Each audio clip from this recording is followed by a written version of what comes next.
I left my car on last night, or technically should I say this morning since it was like 4 a.m. So Tommy's here, give my car a jump before we go out drifting to a very cool spot.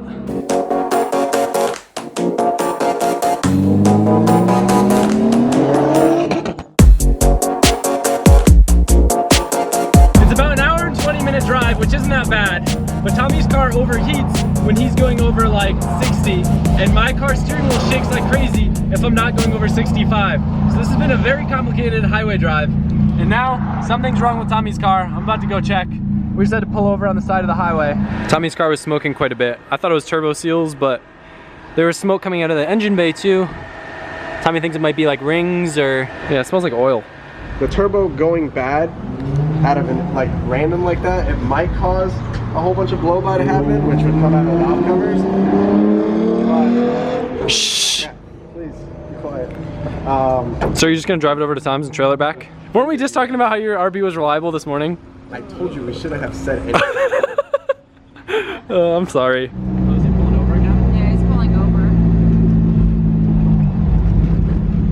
His car just shut off. Like it's done. I was floating it up that bridge and I downshifted and everything to try to go up. Tommy's car literally just lost all power on the highway and just shut off. He thinks his turbo just went, or rings, or whatever. That sucks. All right, so Tommy's taking my car to go grab a truck and trailer to trailer his car that is now broken down on the side of the highway.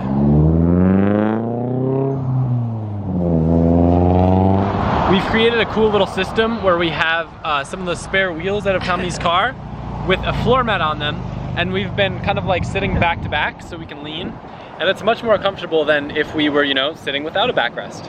It's a little bit safer than sitting in a car that's on the side of the highway that could easily get hit. 1 hour later. Yay! We're rescued! There's some sort of fire. Look at all the smoke. People just watching it. I guess people are just watching. Is it a bad fire? I mean, dude, that smoke is terrible. Is it like a forest fire? There's cops and everything. I think it's this whole like forest fire. It's crazy. Remember, it's okay.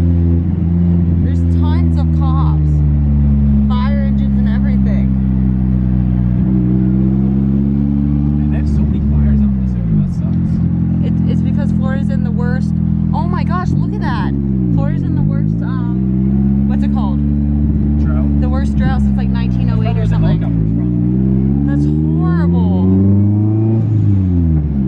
So we're heading to an area that's basically like a little suburb community that they just abandoned developing. So all the roads are still there. Somehow they don't really enforce laws there. So a lot of people like to drift there and they don't really get in trouble. You guys might have seen it in like a Haggard video or in one of my videos like a year or two ago when we got Nicole's 240.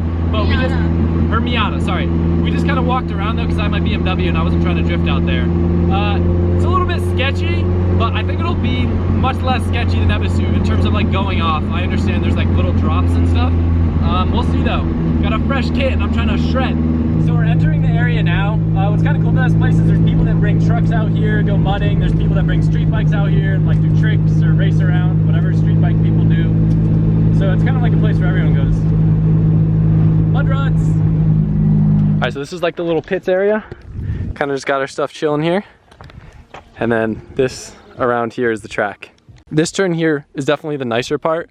But what people always complain about here is there are like little drop-offs. They get a little bit more aggressive down there. Like you can see over here, it's kind of gnarly. But there's some massive potholes too if you drift the whole thing. But I think most people just kind of stick around this section.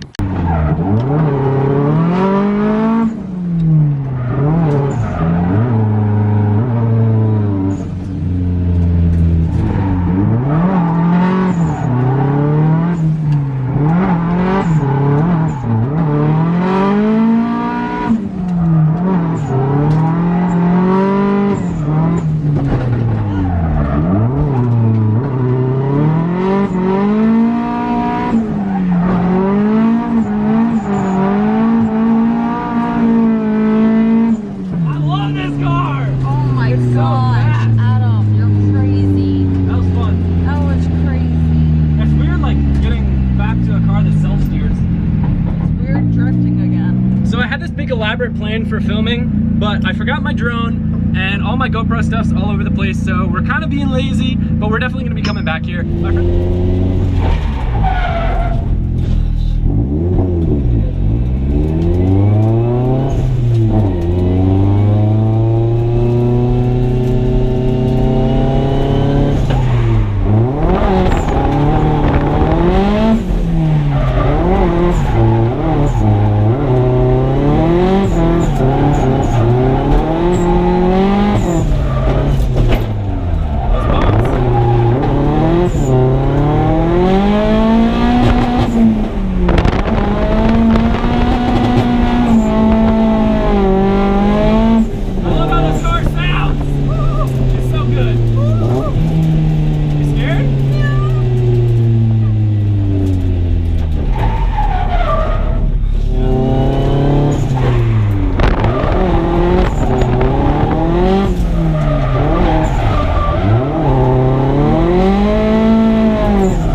The foot brake on that corner instead of grabbing the handbrake, which worked, it's just a little scarier.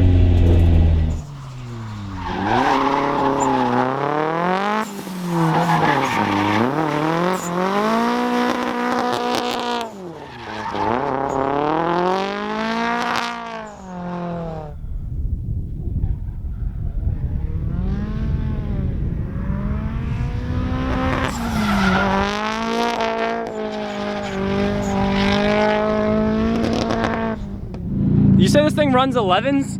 Upper 11s, yeah. That's crazy. Is it just big turbo?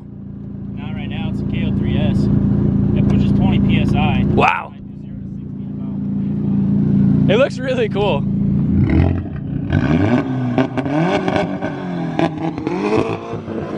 Sounds sick.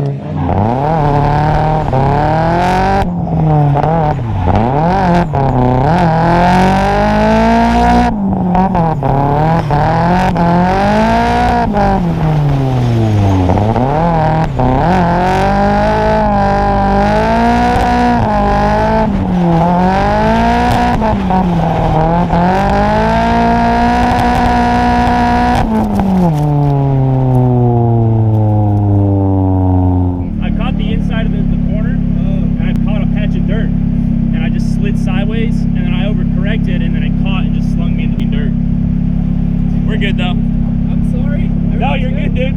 You're good. I got a little over ambitious, so we heard a big clunk, so I was like, cut it off just in case like the oil pan got hit, you know, like. Sorry for the lack of continuity, but I'm back home now. Honestly, last night I got home and I was so tired. I felt like I was almost gonna fall asleep on the road, like when your eyes start almost shutting. Not bad enough where I should have like not driven home, but it was not the ideal filming environment.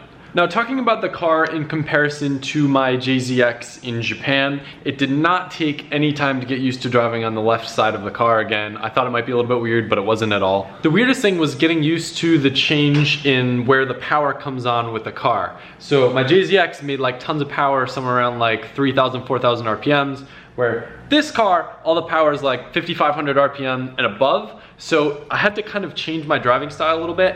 And if you notice, I was kind of frustrated with how much I was using the handbrake, but if I wasn't able to keep the RPMs enough, like in that little like hairpin area, the car would kind of like bog down and straighten out. So by me grabbing the handbrake, it was, yes, a little bit of a safety to kind of correct myself and keep myself on course, but more or less it was enough so then I could clutch kick and get my power back up. But one of the things on my list is getting rid of some of the camber in the front end, which will let me kind of steer the car with the front brakes a little bit more. I'm kind of timid with it right now, otherwise I'll just kind of like lock them up and skid, since the contact patch isn't very good when I'm going in a straight line. I have like -8 degrees, more or less, just because I have 50 mil lower control arms. I have adjustable ones that I'm gonna put in, which will let me kind of dial out some of that camber without just kind of destroying my fenders up top. But I've been waiting to do that for when I move the rack forward, because I hate rack offset spacers. They always get loose, and that's why my wheel wobbles, or there's just a lot of funky stuff that goes on with your car when you have rack offset spacers. So I'm gonna try to get Alberto soon to move my rack forward. As far as I understand, it's a pretty simple process. It just obviously needs to be welded, which I don't know how to do yet. So that's on the list. Car feels great. It's great to have it back now, and I'm stoked. Hope you guys enjoyed the video. Next time I go to the compound, I'm gonna go with other people so we can get some tandems on, and I will see you tomorrow. When you say